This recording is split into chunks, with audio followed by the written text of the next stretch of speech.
Hey everybody, my name is John DePietro, and I want to thank you so much for taking time from your busy schedule to be with us for this very special edition of My Life with Kenny Rogers. But the best part about it, it's not my life with Kenny Rogers, but it's about the life that our special guest has spent with Kenny Rogers. And help me welcome Mr. Bobby Daniels. Bobby, welcome to the show about you. Thank you. Thank you, John. I appreciate it.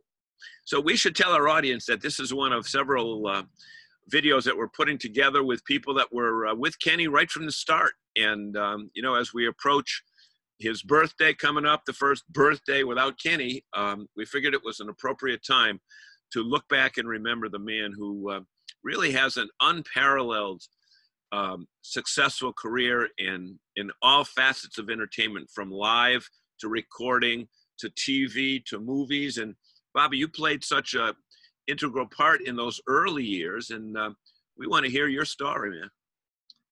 Yeah, it was quite a ride with Kenny.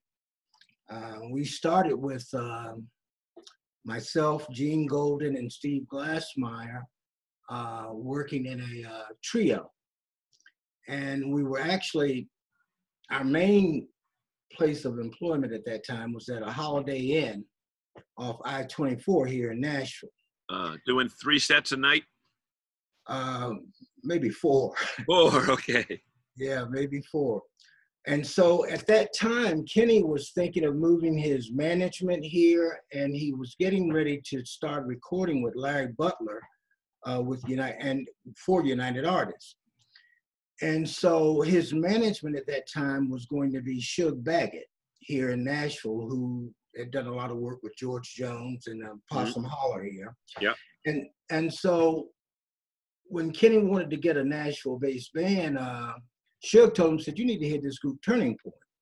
Turning Point, okay. Yeah. And so what had started happening was on Monday nights, the Holiday Inn where we worked was dark. So we were doing working out at a club in off Dickerson Road called the Starlight. And so he came out one night to hear us at the Starlight on a Monday night. And man, it was one of those nights that our houses had to be in the third stratosphere or something. It was just a terrible night for us. A bad night. Yeah, but on that night, T.G. Ingle was actually sitting in with us. Oh, he's a guitar player. Yeah, and T.G. ultimately became the guitar player with us when we finally went with Kenny. And anyhow, T.G. had worked with us with a group called the Goose Brothers years earlier that Gene Golden had put together. The Goose Brothers. The Goose Brothers, yes, sir. And so at any rate, we talked a little bit that night with Kenny, but I mean, there wasn't any magic. And so Shug convinced him, said, you got to go hear these guys on their home turf. And he came back to hear us at the Holiday Inn. And of all songs, I mean, I heard a couple of things Edgar said, but of all songs for him to really make up his mind was a song by Stevie Wonder, Mary Wants to Be a Superwoman. As soon as we played that, we took a break, and that's when he said, let's go talk. Let's go talk. Let's go talk. And he laid out this plan, and he said, if I don't have a hit in the first 12 months, it'll take another year. But he was a strong believer in 1-year plans, 3-year plans, and 5-year plans. Interesting. Yeah. And it was a lesson. And just to move along, Lucille came actually in 11 months. So he was ready to look at another 12 months, or was he ready to bag it?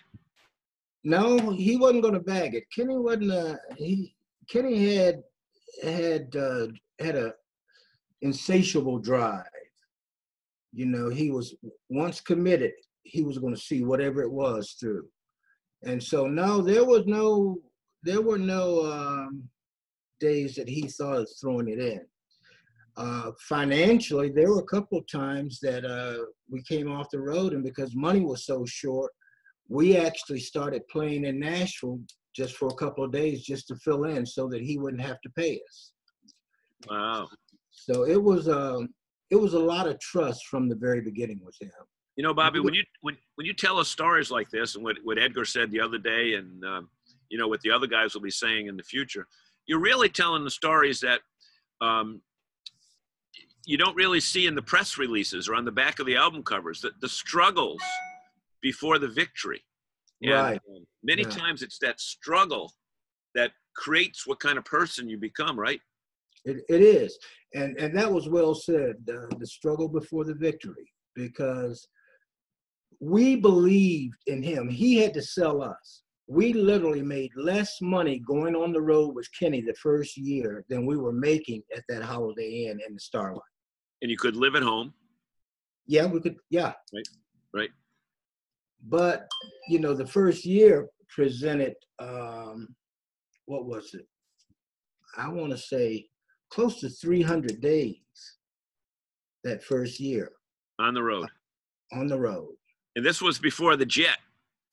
Oh, way before the jet. Yeah, way before the jet. So Edgar said you're jammed into station wagons, and he's in the back seat with his guitar, and Right. must have been the little guy so he could squeeze in.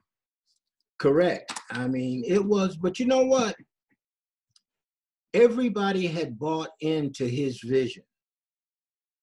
You know, he, like I said, he had that 1 year plan, the 3 year plan, and the 5 year plan, even down to when he thought he would be on the Tonight Show with Carson, and even when how long it would take for him to actually host the show. And he literally hit all of his marks. So he was that driven that he kind of had a date for this. He did, yeah. The guy didn't drink or smoke, and he took naps, you know? He took. Yeah, he took a lot of naps. So what was it with you guys that Kenny sold you on coming with him? It wasn't like you were saying, "Oh, come on, man, hire me, hire me." It was more like he's saying, "Come with me." Yeah. Right? Yeah. It was just, we bought into the dream. I think that'd be the best way to say it, because it was a dream at that time. And we simply bought into it. We believed it, because, I mean, again, we weren't making a lot of money here in Nashville, but we were making more than he was proposing. Okay. So what did he want to pay you? Was it by show or by week, or how do you want to pay you? It was by week, and I don't even remember the exact number, but it was not a lot of money. I mean, it wasn't $1,000 a week. Oh no! Oh gosh, no! No.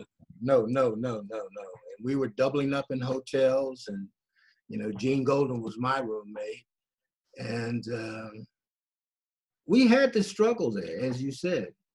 We had to struggle there. Then Lucille kind of changed it all, huh? Lucille kind of opened the door. Not kind of, it opened the door. Opened the door. Big time. Big time.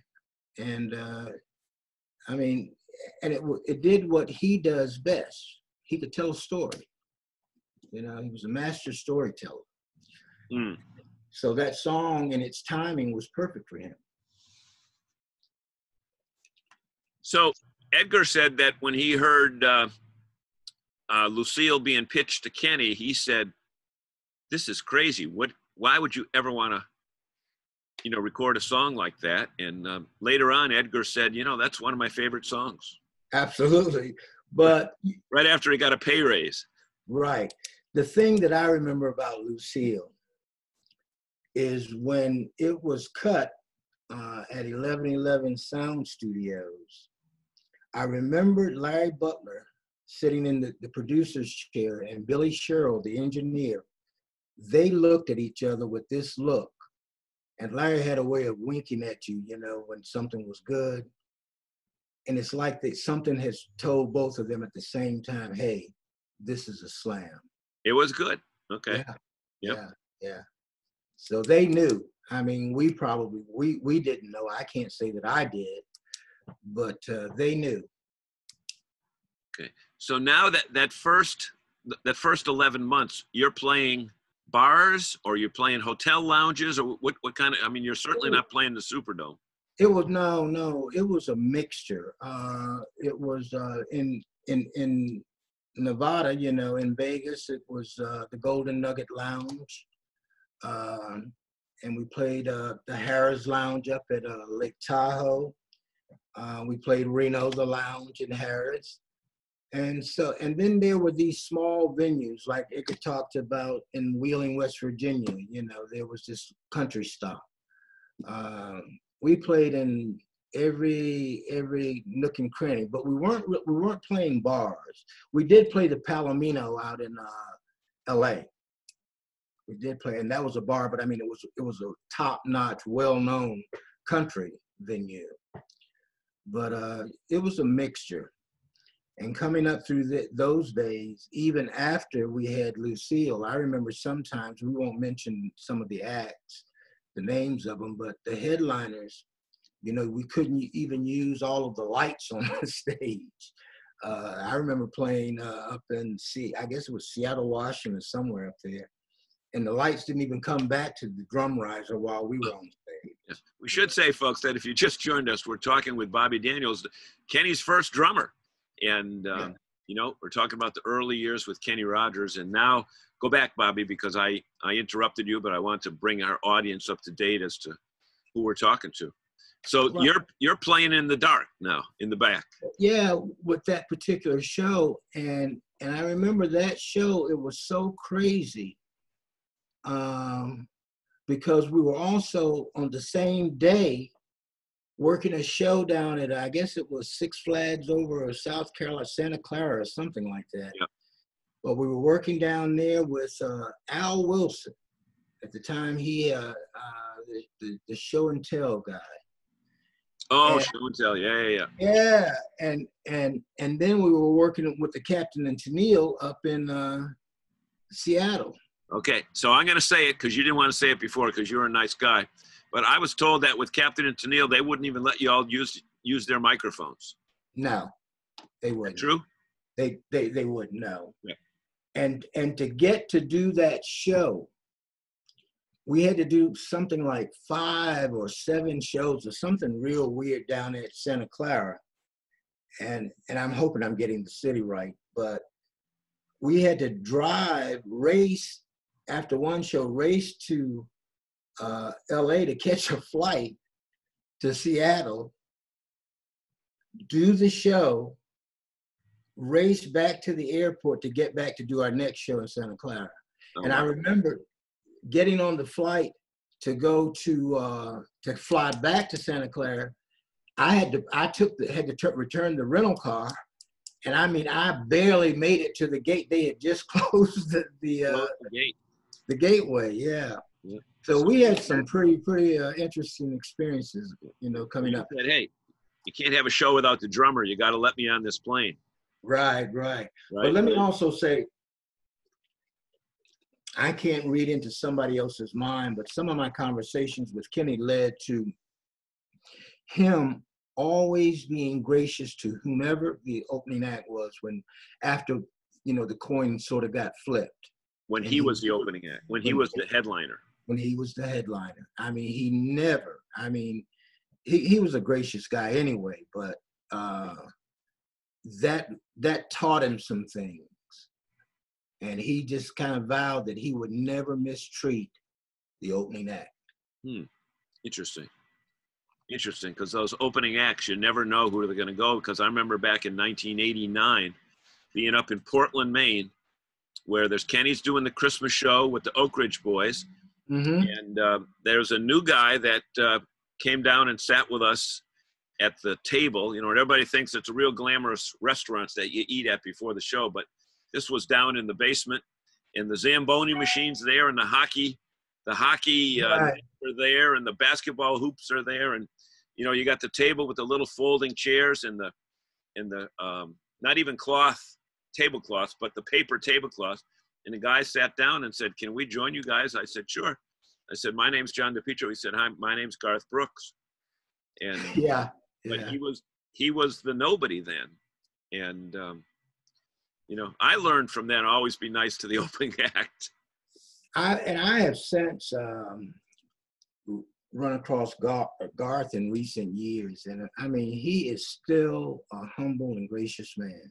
He really is. I mean, there should be a picture of him which says "nice guys" in Webster's, you know. Yep. Yeah. He's a good guy. So when did it start changing from you driving yourselves to the gigs to limos taking you to the gigs, and then onto the planes and the helicopters and staying at Kenny's house in Atlanta, and then doing the shows and then flying home every night? How long a period of time, Bobby, was that segue from rental cars to jets? I'm going to say that it started evolving right about 3 months after Lucille, but we weren't overly heavy duty limos and what have you.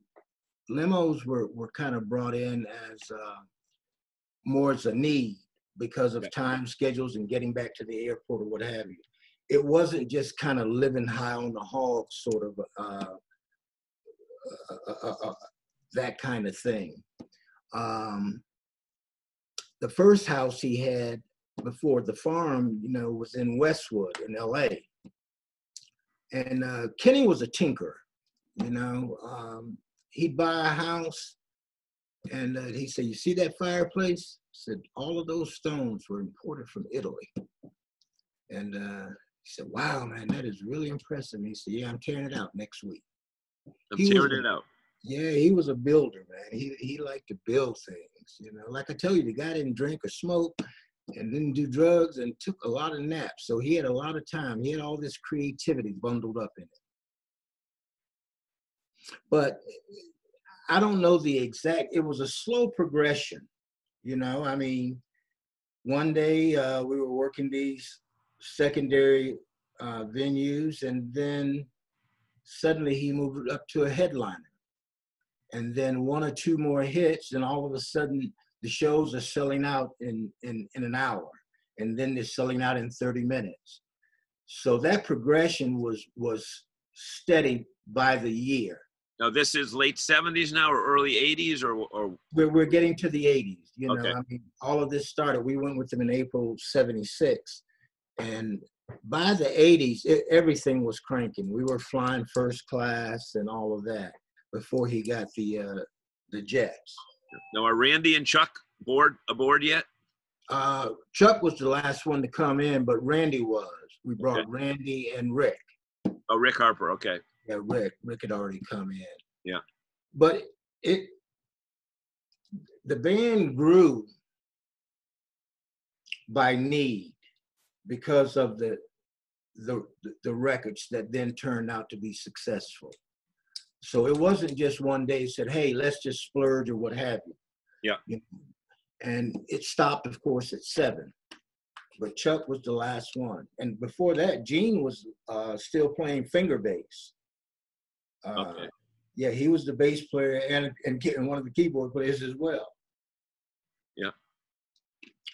So now you're doing the big shows. Now let's fast forward to the arenas. What was your average day like, Bobby, on show day? Give me your. We would always leave the hotel, and especially after Kenny got the private jets, and the band we were flying with him, we would always depart the hotel at 9 o'clock. And for the first few years, we were tennis junkies. Oh, that's right. Yeah, we would. Tennis, so every city, right? Tennis. Right, every city. And so we had already had tennis courts booked. We'd land in the next city, and the rental cars would be brought out on the runways, to the taxi areas, and we'd take the cars, and the guys that were going to play tennis, including Kenny, would take one car and we'd go play tennis, and the others would then go straight on to the hotel. We'd come back to the hotel we were staying and have lunch. And then Bobby, I was going to take a nap. I'd have the TV on, but I'd take a nap. And I'd get ready an hour before the show, and we'd leave for the show probably 1 hour to 1 hour, 10 minutes before the show, because everything was the proximity to everything was always factored in. Calculated out. Yeah. Yeah, and and equally, the shows were all so set up so that we were they were most 30 to 45-minute flights. Yeah. So everything was around that. But 9 o'clock was the standard departure time from the hotels in the morning. And if we were flying with him, if we were within, 500,000 miles of, 500 miles from the farm, his farm down in Georgia, Yeah. we'd come straight off stage in our uniforms, get straight in the cars, sometimes with the police escort, go back to the plane, change clothes on the plane, give them to some of the wardrobe people, and head back to the farm. And then by the time he had the farm, we'd stop playing tennis, even though for a while, yeah, because he had the tennis court down there as well. Oh. But we segged into golf. So we were doing the exact same thing. For playing golf. Yeah. Now, did you want to do this, or did you just do it to keep your job? No, it wasn't about job. It was things that we did. I mean, I was an avid tennis player, and then, I began playing golf. The first time I ever played golf was on our tour in South Africa, Sun City. Okay. And I fell in love with it. But no, it was not a duty to Kenny. Yep. It was, all of the people that played tennis and golf, we were tennis players and then golfers. So no, it wasn't. We had a lot of fun with that, though. We had a lot of fun with that. So when you look back on those years now, do you say that it's amazing that Kenny got not amazing, but it's kind of fascinating that he was able to have a 55-year career? Man. I mean, how many other people you see that outside of Sinatra and a couple other people? Right. I gotta say, when I step back and look at Kenny, he was made for that. I mean, he was. Why do you say that, Bobby? He was just a natural. It was like with the jokes that he told, and everybody sit in the same seats every year as we pretty much did the tours in the Northeast the same time, on the West Coast, etc. And he told the same jokes with the people sitting in the same seats, when you get it where you want it welded, when he was tuning his guitar, and that was my line. And everybody'd sit out there and mouth the jokes with us. And I mean, it was always hilarious to him. And they'd still laugh. Yeah. He was such a natural at what he did. He was so comfortable in his own skin, and as Edgar indicated, he was better when he was ad-libbing, right. Because he was a witty guy. He was very sharp. And again, I keep coming back to that. I'll make this the last time I'll say it. The guy didn't drink, smoke, take drugs, and took naps. So he was sharp all the time. And see if you say the same as Steve and Randy and Chuck said earlier, a couple years ago when we did an interview with them. What was the craziest place y'all ever played? Craziest? Yeah, I mean the oddest venue. The oddest venue was, I don't even know what city it was in. It was somewhere in the Midwest. It was a rodeo. And the reason it was odd is because we had just come back from our first tour in Saudi Arabia. And we knew this, had learned a couple of these Saudi tunes. And at that rodeo, I remember Thum or something like that was the name of this tune. That was a little bit weird. Some of those rodeos, rodeo out in upstate Washington that had this suicide race where, and I think that, I don't know if that race has stopped now, but I mean, it had been going on for years, and the racers would race out of the stadium area and run to this straight dive down into a river, swim the river, come up the other side and race around and back into the thing. And I mean, it was one of those things where they lost a couple of riders every year. That was pretty strange, Yeah, pretty wild. Pretty wild. It would be in the rodeo family. Yeah. So my question is, What was the biggest lesson that you got from working with Kenny? What lesson that you could use later on in life? 1 year plan, 3 year plan, 5 year plan. I mean, You still got that, man. No hesitation at all. no hesitation. I teach that to my youngers, those around me, 1, 3, and 5. 1, 3, and 5. Yeah, and I used to sit with them and try to delve into why the odd years. And he had this formula, you know, and it was things that he had learned along his way. But 1, 3, and 5. Wow. So let me throw some names out to you that you probably came across with on the road there, and just say the first things that come to mind when. Okay. Okay. Oak Ridge Boys. Loved them. Well, one of the singers groups on the planet. Loved them. Larry Gatlin and his gang. You would have to say Larry Wayne. He is my heart. Larry Wayne and I, we had a very special relationship. If I may, last August, my sister-in-law was in the hospital. She was having a bypass, a triple bypass. And my wife's niece was speaking to this gentleman who was asking some directions. We were in the waiting room. And she said, I know who you are or something. And he said, and he was kidding with her, no, you don't. And I never looked up. Had not seen this man since 1988, I think it was. And she said, I can't think of it now. And I said, but I can. And I never looked up. And I said, that's Larry Wayne. And I looked around, and of course it was him. And he said, oh, yeah. And he kept looking. He kept looking. I said, yeah, Larry. And he said, Bobo, my nickname, one of my nicknames. And man, we hugged, and the whole room applauded. But I mean, I love me some Larry Gatlin. And those three guys are three of the singest people on this planet. You know? I'll just throw some other names up. And again, we didn't rehearse this, right? I didn't know you knew Larry that way. I just thinking of names. Yeah. Lonnie Shore. Loved him. Funny guy. B.J. Thomas. Singer par excellence. Gracious man. Eddie Rabbitt. Oh, man, a rocker. He left us way too soon. Yeah. Millsap. Oh, man, talent, you know. R&B country mixed in there together. Ooh, he was something else. Yep. Dolly. Oh, my goodness. My gal, she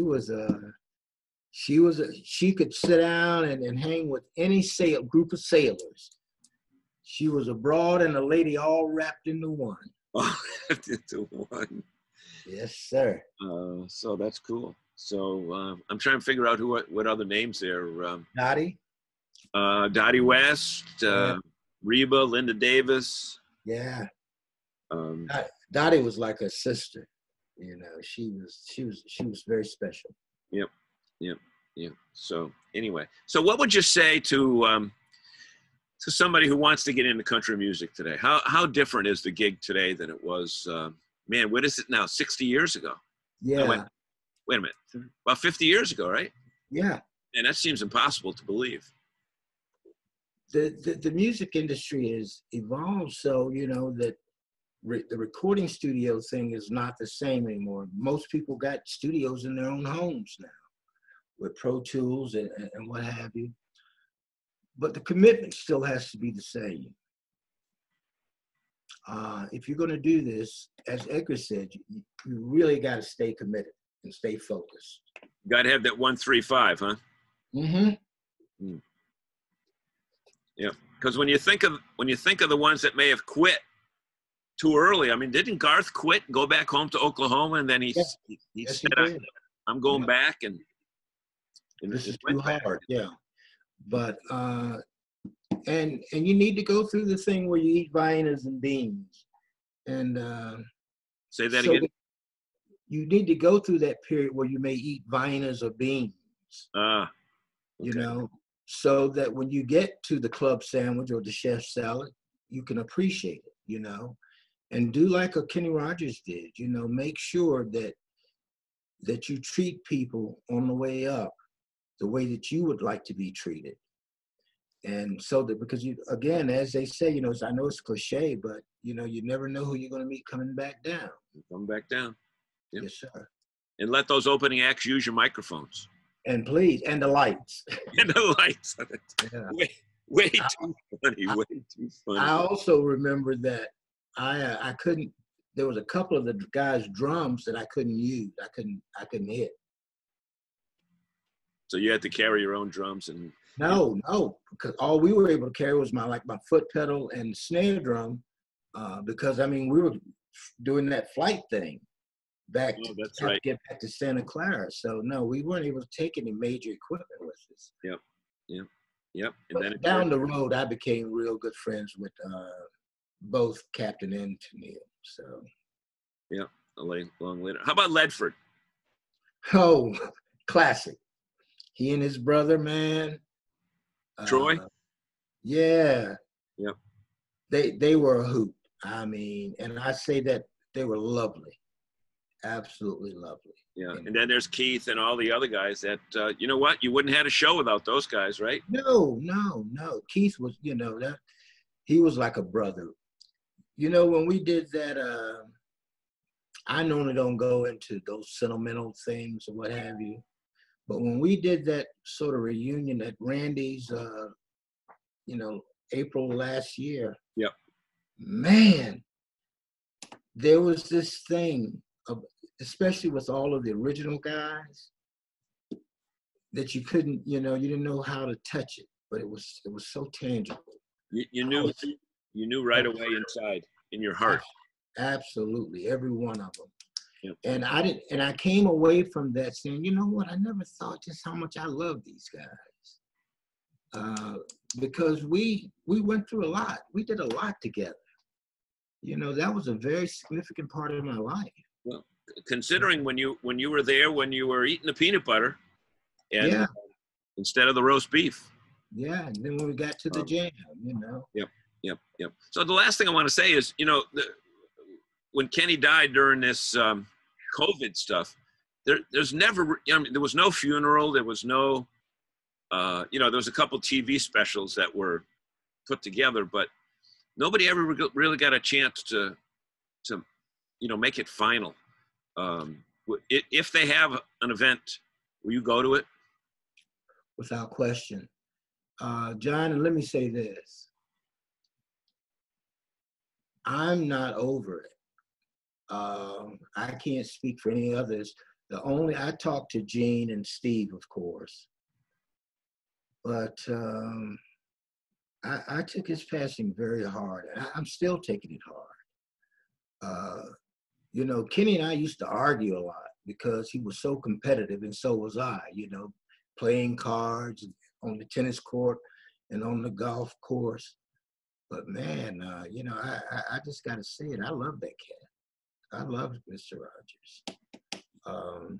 We had some conversations. We'd get lost in the city coming from the airport, and we'd be the only two in that particular rental car. And we just had these long conversations. I learned a lot from him about the music business. You know, when I started doing production work myself and what have you, he was quite a guy. I miss all of them. That was a family. Yep, no question there. No Yes, question. sir. Bobby Daniels, we want to thank you so much for taking time from your busy day down in Nashville. And, you know, talk about your hat. Last thing, talk about your hat, because you said I got to have a hat on. It's my signature. I wore visors all the time. When we first went with Kenny, I'm sorry for my text messages going in. When we first went with Kenny, I was bald. I had decided when I woke up one day and said, I'm going to shave all my hair. So I went through that period. Well, when it got to the point where, you know, after we started with him, that I wanted to grow it back, one of the first things I realized is if you shave your hair doesn't come back evenly all over at one time. It comes back in patches. Okay. And so I told Kenny, because we were wearing uniforms that we had as turning point, you know, when we played here in Nashville. And and so I said, Kenny, please let me wear my hat. He said, nope, nope. So I couldn't wear a hat on stage, and I had to go through that real ugly period where my hair was patchy. But these Big Apples, and named, you know, after New York, they were in my life as a child.